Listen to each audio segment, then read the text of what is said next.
3 personnalités, 3 styles de danse différents. Salariés ou étudiants, ils ont tous en commun des journées chargées. Après le travail, ils dansent pour décompresser et sont de plus en plus nombreux. Stéphanie a 34 ans. Elle est infirmière dans un grand hôpital parisien. Ses journées sont très éprouvantes. Donc là, j'ai eu une journée de travail relativement dense puisque nous avions une dizaine de patients. Des pauses de perfusion, pas mal de travail administratif, servir les petits déjeuners.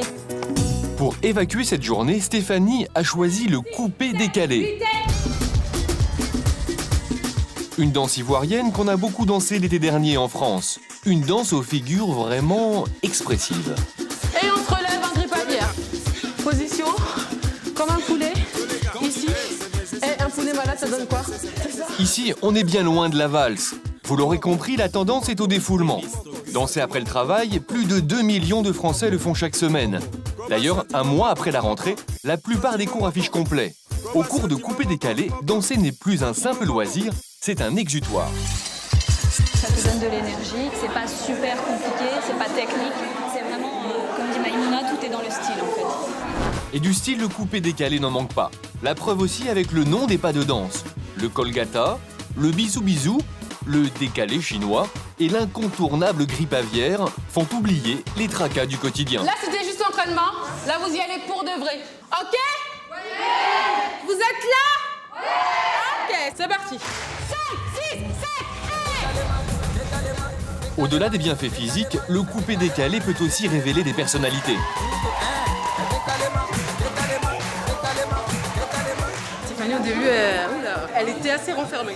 Elle intériorisait beaucoup de choses. Il y a eu un déclic à un moment, je ne sais pas ce que c'est, il faudrait lui demander.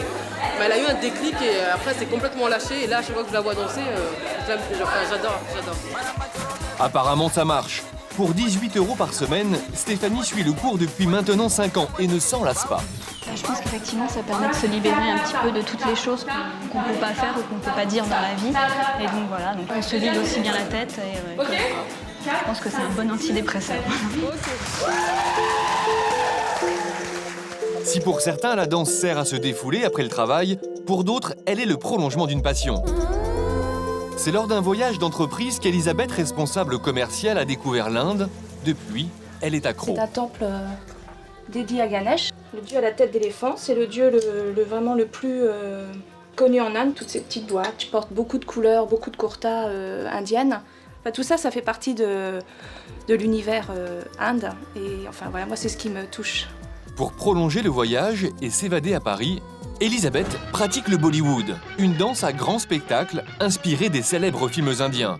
Ça bouge bien, c'est gai. Et en tout cas, ce qu'il y a de bien, c'est que même lorsqu'on n'a jamais fait de danse de sa vie, moi j'ai commencé à 40 ans à faire de la danse Bollywood et voilà, il n'y a pas de problème. Donc c'est vraiment un petit voyage d'1h30 en étant à Paris. Mais bon, c'est vrai qu'il faut être attiré par l'Inde quand même quelque part. Elisabeth n'est pas la seule à vouloir s'évader chaque semaine. Depuis 3 ans, la fréquentation des cours de Bollywood a plus que doublé.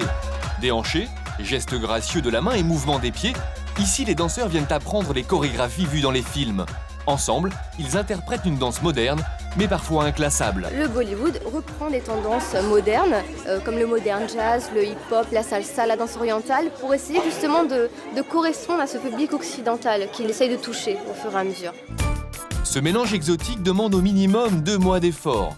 Elisabeth, elle, pour seulement 6 € la séance, est d'ores et déjà conquise. Un peu de disco? Changement d'ambiance. Ah oui, tout de suite, ça donne envie de danser. C'est la magie du disco.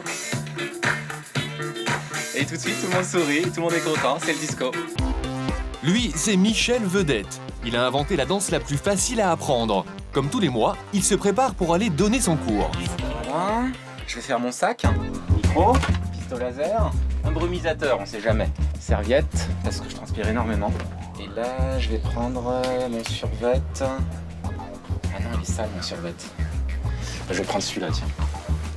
Il est moche, mais il est vert.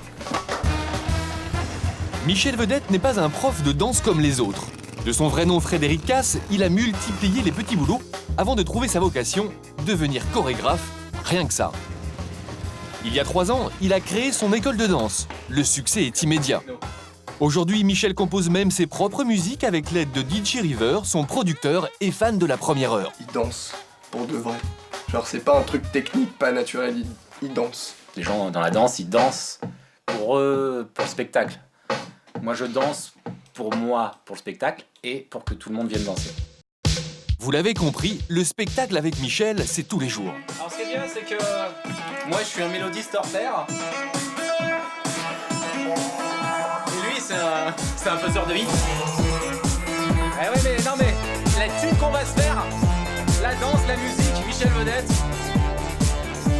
Vedette n'a peur de rien, et ça marche.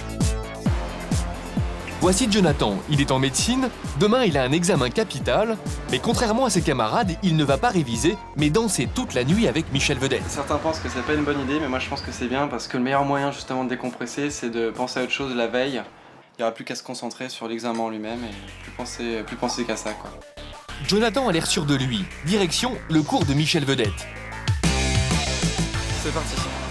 Un cours qui se donne en disco, tech forcément. Vous êtes en train d'apprendre le marche pas. Ça va, au bout d'un moment, c'est même bras, même jambe, pour que ça marche. Je vais lever mon genou en même temps que mes bras. Avec ses chorégraphies simplissimes inspirées de la disco, Vedette réussit même à faire danser les plus mauvais. Ici, chacun laisse ses complexes au vestiaire et se prend le temps d'1 heure pour Travolta. On rigole si vous voulez de nos fautes, c'est vraiment le truc vraiment génial de ce cours, c'est que personne juge personne. Et même si on est nul, ça fait partie justement, le ridicule fait partie justement du cours. Et avec nos propres moyens, avec notre propre niveau, on arrive à faire des trucs bien, quoi, même si on sait pas danser. Chaque mois, de nouveaux adeptes se pressent au cours de Michel Vedette. On met de la bonne humeur. On fait un peu n'importe quoi. C'est très intense. Déjanté. On danse, on bouge, on transpire. Et puis c'est une vraie bouffée d'air après le travail. Ça nous permet de vraiment de décompresser comme il faut. Si danser après le travail vous tente, n'hésitez plus. En plus, vous pourrez peut-être dîner avec une vedette, enfin, Michel Vedette.